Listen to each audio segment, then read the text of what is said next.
is the McCormick Observatory. It's UVA's historical observatory on Mount Jefferson. And this observatory was founded in the 1880s, and it's it was the largest telescope in the world for a brief period of time.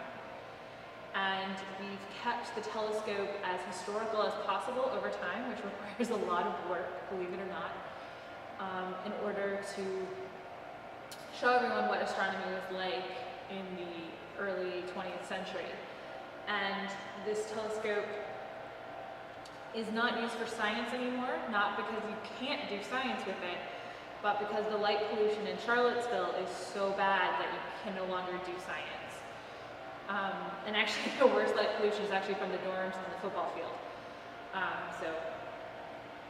But it's used almost every night of the week, or during the day, almost every day, for teaching and outreach and other events like that. I'm in the astronomy department, obviously, and I started doing research my second semester at UVA. I didn't do very much that first semester because I met my advisor through the College Science Scholars Program, which is still going on, I'm really proud to say, but it's a program that picked students from their applications that had a strong interest in science and introduced them to some of the most engaging scientists at UVA and encouraged them to get into research quickly. Because that's literally what makes or breaks your career in science, is getting involved in research early and learning those skills as quickly as possible. So I got involved in research very early, and I did research every single semester, usually for pay, and sometimes for class. It just depends what it was doing. And I work with Professor Stephen Majeski, and he describes his own work as galactic archaeology. So it's the concept that we look at galaxies how they are now, and we use how they look now to piece together how they formed. So much like an archaeologist looks at ruins to figure out how a society once was, we look at galaxies as they are now. We study their detailed structure, and then we try to piece that apart. So I started working on a number of just odds and ends type projects,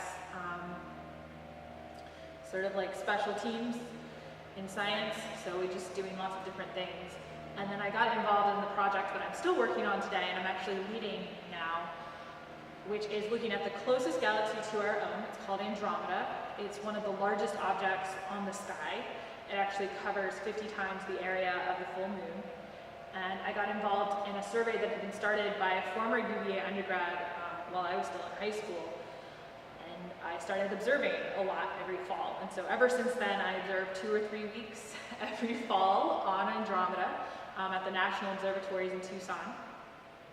And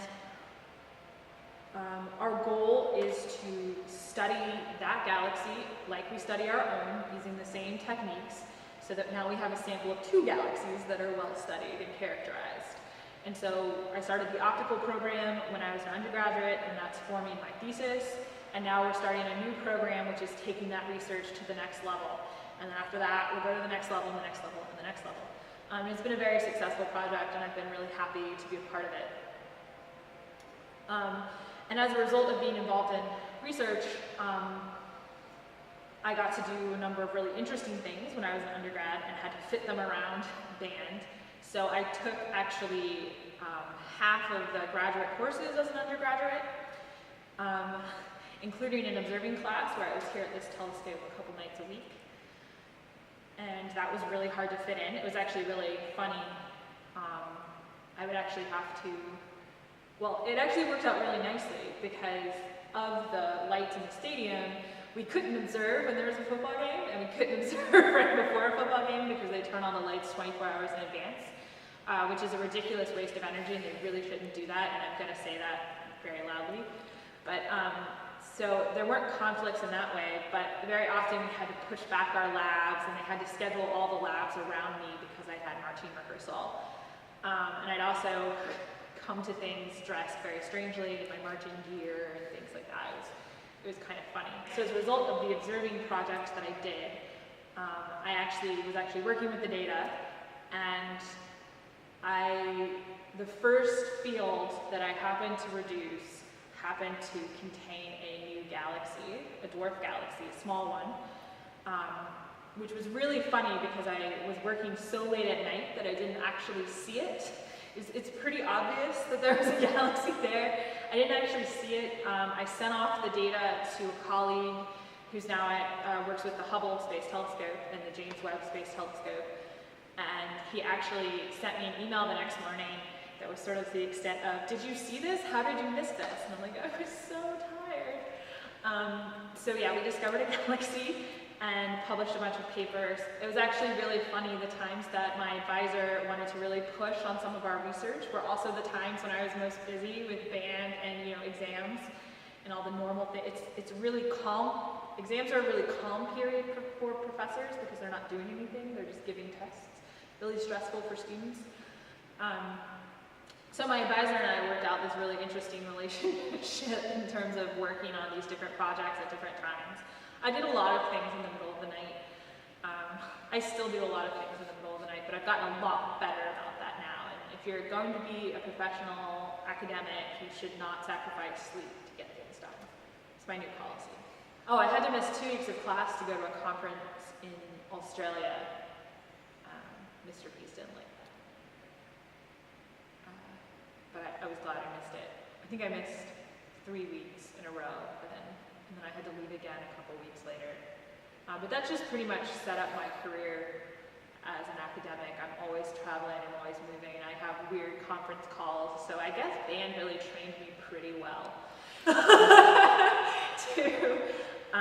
to have commitments and to know how to work around them and to be very self-disciplined and also to work with people, to communicate with people who didn't know anything about my field necessarily, who may or may not know things about music, but most of them did. So in terms of communication and time management and just professionalism as well, I think the band really helped. And so when I hit the higher levels in my field, these things don't seem overwhelming to me, having all these meetings, and all these calls, and trying to remember all these people's names. I actually use band as an analogy quite often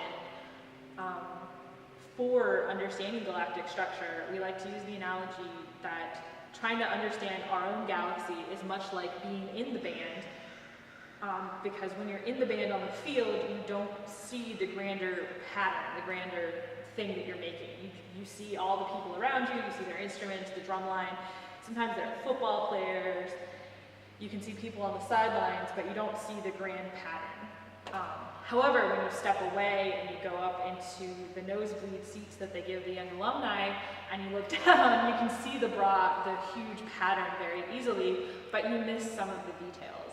So in my work, we're in the band, on the field, trying to understand the broader patterns to help us understand the details when we look at things from far away, from up in the nosebleed seats.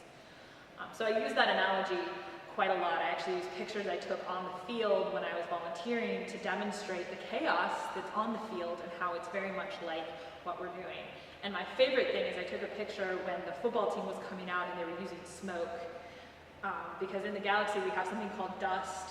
It's very much like cigarette smoke, and it blocks light and it scatters light, and it's a real mess. And so I have a nice picture of Maria McCall, who's now Maria Dorsey, actually jumping in the foreground, and there's football players, and there's smoke and dust and all these things going on, and it's a really beautiful analogy for what it's like to study our galaxy from inside of it. When I first came to college, I really wanted to be able to focus and not be so overextended in extracurriculars like I had been in high school. But then I heard about the marching band meetings, and I think pretty quickly once I got to college, I realized how much of my life had been revolving around band in some form. So jazz band, the basketball band, marching band, everything. And so playing music was something that I really, really missed, and performing. So not just playing music, but performing, because you can go to the music practice rooms and play music all you want, but it's very different from being in an ensemble. I also came from a really small high school, so I didn't feel comfortable auditioning for something like the wind ensemble. So in the fall of my first year, when I heard about the interest meetings for the band, I went. I thought Mr. Pease was very charismatic, and I liked the approach. I liked the idea that it was mostly about the performance, not as much about all the work that goes on behind the scenes. And they did a trial run of a basketball band that year, and so I signed up. I actually, in the December meeting when we were practicing right before school started, well actually it was right before school started in January, we had a bunch of practices, and that's actually where I met all of my best friends for the rest of college. We were all there in that original ensemble, and we just had fun. So I did it to have fun and to play music again and perform, and I happened to meet some really wonderful people that formed my friend group for the rest of college. So once you were sort of locked in with that friend group, you continued with it and you did as much as you could, and it was a lot about being around those people that you really enjoyed. A lot of the work we did, a lot of the volunteering we did, and how we didn't have official roles in some contexts, but we were still working behind the scenes, was because we liked being around each other. And that's how we did a lot of what we did those first couple of years. In a wind ensemble, I would play clarinet. In the marching band, I played horn. In my jazz band in high school, I played saxophone. So that first year in the pep band, or the basketball band, I actually played saxophone because that was the style of music I had always played on saxophone, so I thought that would be more comfortable for me. And then in the marching band, I actually auditioned for being a horn section leader because I didn't think Pease actually believed me when I said I could play horn. So I actually auditioned with a Korean folk song on the horn, and I got so much better throughout marching band, like so much better. I can play it so much better. I could have played it so much better as a fourth year student than as a second year, or first year then. And then in the concert bands, which they started, I guess my third year, I actually returned to playing clarinet, because that's what I always played in a formal ensemble setting. But I had never played wind marching, a woodwind marching, so I said I wasn't going to start in a college environment. And I was actually really glad that I stuck with the horn section, because I think my personality fits a little bit better. It's amazing when you meet someone, you can actually pick their instrument based on their personality. I like playing sax, but I enjoy being in brass. I think it certainly helps that I lived with other C&B people. So I lived with Derek Bush for almost my entire time in college, and it definitely helps that we lived together and we signed up for the same things so that we could help remind. She was also in a really academically rigorous program, so that we could make sure we got everywhere we needed to be on time. I think, the fall semester was always the worst for me academically because there were so many rehearsals, and it wasn't necessarily that the rehearsals were so time consuming, it was that your day got carved up by rehearsal. The rehearsal was at 6, I was always working in the astronomy building, so I'd have to go across grounds, and then you get out of rehearsal at 8, you usually didn't eat, that kind of thing. So it sort of carved up your day, so the time when most people were doing homework or in the library studying, you were sort of doing your normal life activities. So for me, it was just getting into a rhythm where all my classes were most of my classes were in the morning. The science and math classes are still always in the morning. I had the afternoon to do research. I went to band, and then I did my homework until 2 or 3 or later in the morning. So it was actually really, really difficult to manage, especially in the fall semester when you lost your weekend, to keep all of your homework assignments on track. But once you got into that rhythm of just working during these certain set periods of times, and certain periods of time were for band, were for KK-Sci, were for research, were for homework, I sort of made it happen. And there were definitely some times that I was so stressed out that Mr. Pease actually could tell. And he would do things to sort of help me breathe because I have a tendency towards anxiety. So he could definitely tell. And definitely that 4th year, he would pull me out to consult on something, and it was really just giving me a break because I had a cold or something, and my asthma was pretty bad, so he would just pull me off and pretend like we were talking about something to give me a break.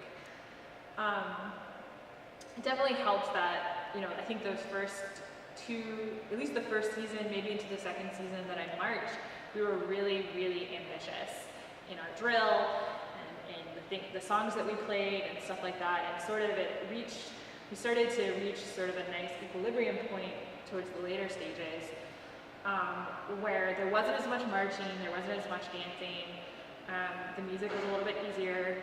You also rose to the challenge of the music. So, you know, by the end, when I was in 4th year, I could literally play the piece and memorize it within the first rehearsal or something, which was not happening those first few seasons. So I actually think it got easier as it went along, and you needed to invest less time. The drill was a little bit more adapted for what we needed. Also, in those first few years, because there just weren't a lot of people, it was really hard to miss a rehearsal, and you miss so much in a rehearsal. We had 3 or 4 rehearsals a week, so we actually had to get, you know, approved to miss, and I had to miss for labs. Actually, it's really funny, we got approved to miss part of practice because our lab went from 2 to 6, and I actually had class from like 8 a.m. until 6 p.m. So we got an excuse to miss part of practice so that we could eat and do things like that, and then ran there as quickly as possible, of course. So it was really hard during those first few years. It was really hard to miss. I traveled a lot actually for research, so I would have to miss weeks, and that, you know, it would be sometimes a heated argument, not a heated argument, but trying to decide what to do. By that 4th year, they realized, you know, I would miss and I would come for one rehearsal and I could actually memorize half the music, and it was fine. And also the drill wasn't nearly as hard, so it was easy to just fill in and to get filled in like that. So it got easier as time went on, but it definitely was really tough and something that had to be taken into account. You know, I went to my professors a lot and had to say, I'm in marching band and we're going to Maryland this weekend, or we're going so-and-so this weekend, can I get an extension? Which I guess probably made me helped my self-confidence, because I just went to the professor and I asked. You know, as a TA, a lot of times the students are too nervous to ask you when they need an extension. And the truth of the matter is your professor isn't going to grade your homework for like a week or 2 weeks or longer. So it usually doesn't matter to them if you turn it in Tuesday or Wednesday or Thursday. And so, you know, because of band, I got forced into that ask first, beg permission, you know, beg forgiveness. And I noticed that a lot of students don't do that. So the band definitely helped in that regard. I feel like I have a really great working relationship with Pease. If I needed to talk to him about something, I could. I always felt like he listened to what I needed to say or vent, and has always stepped in with the best interests of students in various capacities. I think they do a wonderful job for the band and management on a whole.